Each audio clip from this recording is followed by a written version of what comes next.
I'm Deacon Alegbe Emmanuel, a retired school principal. So how does it feel to be 67? We are aging gloriously. Okay. It's not a shame to be old. Can you tell us how you were able to navigate your way through your goals? For the benefit of those who are growing up now, it was not easy. We were not born with silver spoon. I was born into a peasant family. My father was a farmer. My mother, into petty trading and weaving of native attire. So we started from that background. But we saw something as we were growing up, and that was education. Though the level was really very low, but because we felt it was the only instrument for us to liberate ourselves and the family out of poverty, out of ignorance, out of superstition. We decided to embrace it. We decided to be serious and studious in school.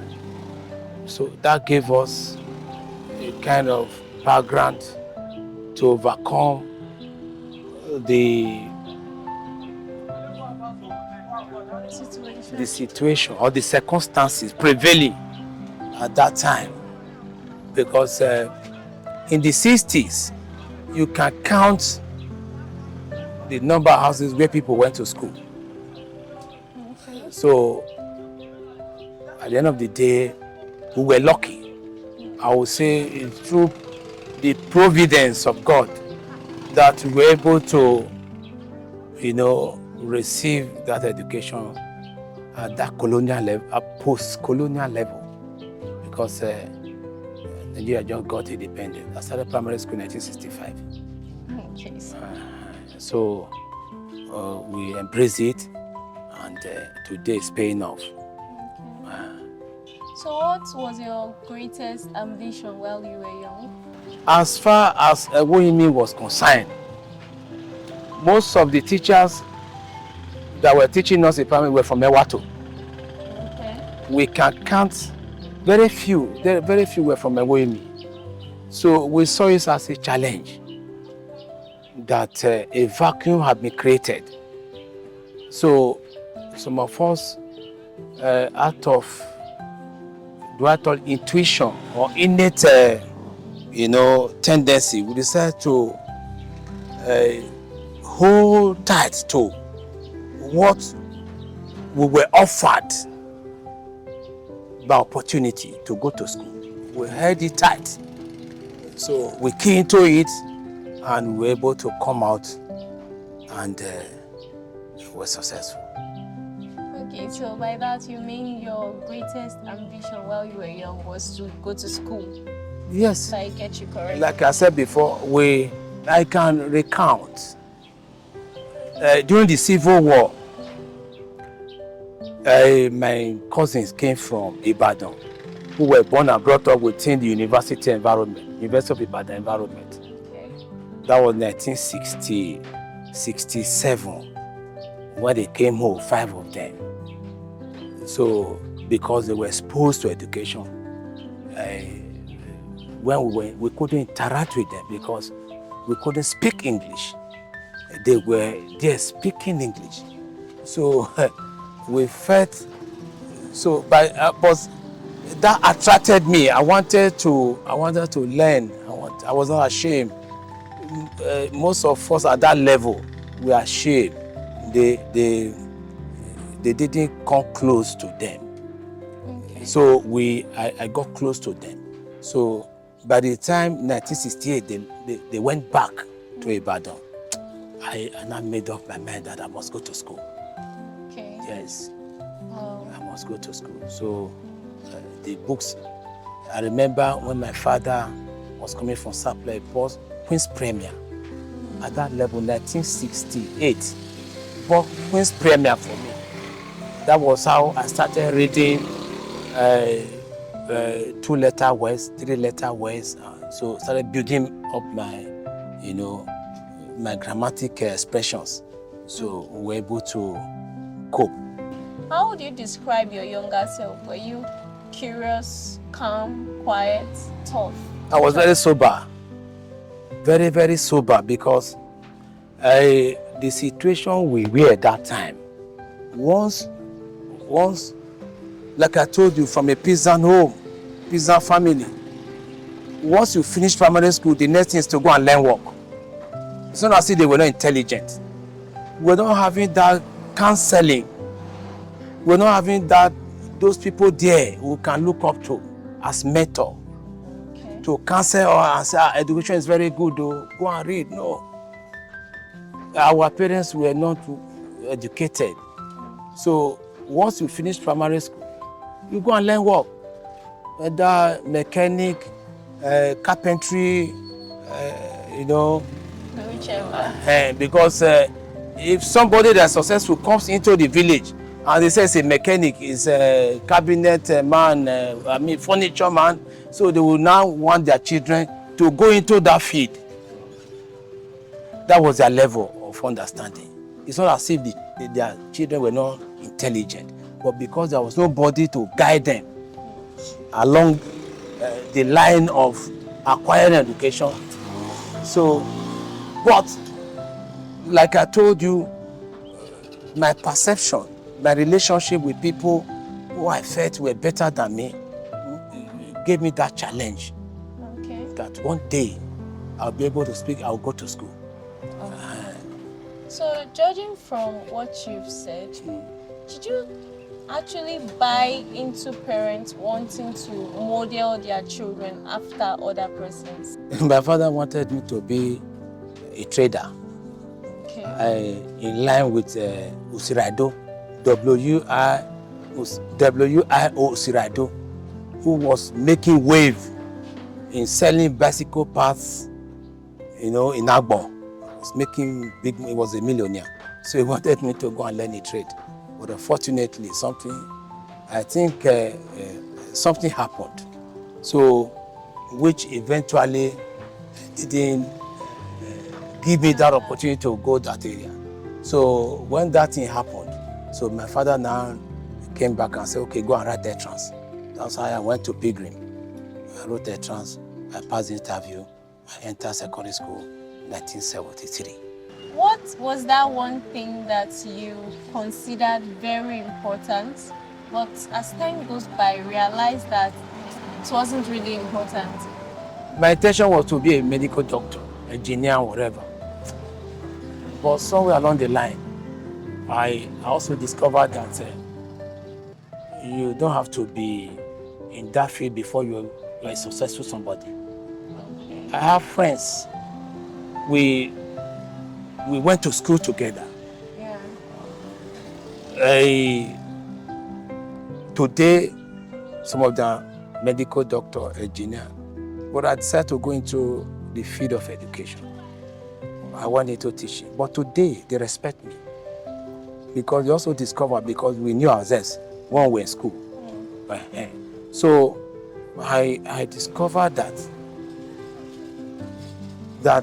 you don't necessarily have to be a medical doctor, engineer, or a lawyer before you are successful in life. You can also be a teacher. There are other courses that you can, go into or read that will make you successful in life. So long as you have passion for it, so long as you are not a pushover there, with God on your side, you come out successful. Okay. So was there a particular principle with which you worked on? It was self-help. Yes. I dig deep into the realm of studies, acquiring knowledge without recourse to somebody to come and help me. No. Whatever I have, I read and wrote the exam without assistance from anybody. And I got the mark. Even when I fail, I will go over it again, which is not the same today. People don't want to fail. They say failure is the mother of success. If you fail, it's telling you that you have not known enough. Then you go back and do your correction. Correction is a necessary prerequisite for thorough knowledge. So when you do correction, then you come out perfect. So I am not the kind of person who will say I have never failed in life. I've always told people, look, if you take first, you will not take second. If you are best in physics, you will not be best in literature. If you are best in mathematics, you will not be best in history. Yeah. So you have a lot of subjects. Chemistry is there, physics is there. So you cannot be all and all. You must have your area of specialization.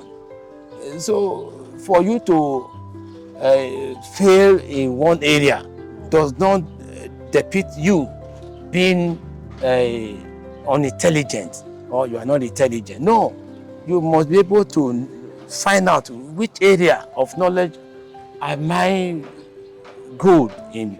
Then by the time you know that, you follow it up, you develop your passion for it, and you come out successful. Okay. So aside from self-reliance or just like you said, it's self-help, what other principle help aided your journey through life? I have some methods.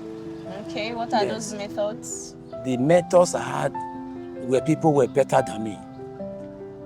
When I discover you are better than me, I get close to you. Okay. I want to know what made you very good in that area. Then I begin to also imitate.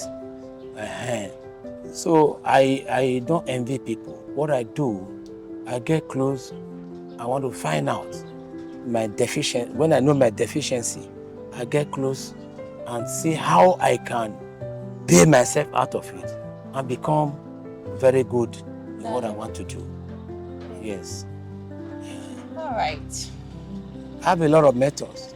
Okay. Would like to share some more? Yes. I've never really associated when I was growing up with my peers. People who are better than me, people who are older than me, I get closer to them. For example, even when I was in the teaching field, I have people I move with, people I get close. Mr. Ogidi was there when I was doing my master's. He gave me some books. He gave me opportunity to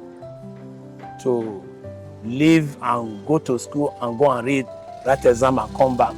I have in Nohuma, they were my teachers. I get close to them. What's your favorite quote? Quote? Yes. My favorite quote is, when the going is tough, the tough gets going. Okay. I am a hard fighter. I don't give up. Yes, I don't give up. Just like Bob Marley said, don't give up. I don't give up. When the going is tough, the tough gets going. If you look at where you are coming from, if you look at where we are now, then it will determine where you are going. The circumstances the youth find themselves in today is so bad. It's so terrible. To get out of the quagmire, it's not going to be a day's job. It's going to be holistic. From the family level, from the church level, from the government level, from the society, every hand has to be on deck to, make sure these youth do not degenerate more than the level they are now. Because what you have now is so bad. the level of criminality, the level of insecurity, the level of vices, you know, is so terrible that even in primary school you have courtesan, even in secondary school you have courtesan. Those days, people that form courtesan, they were to fight the colonial master. Thank you very much for your time, sir. It's been a really interesting moment, chatting with you.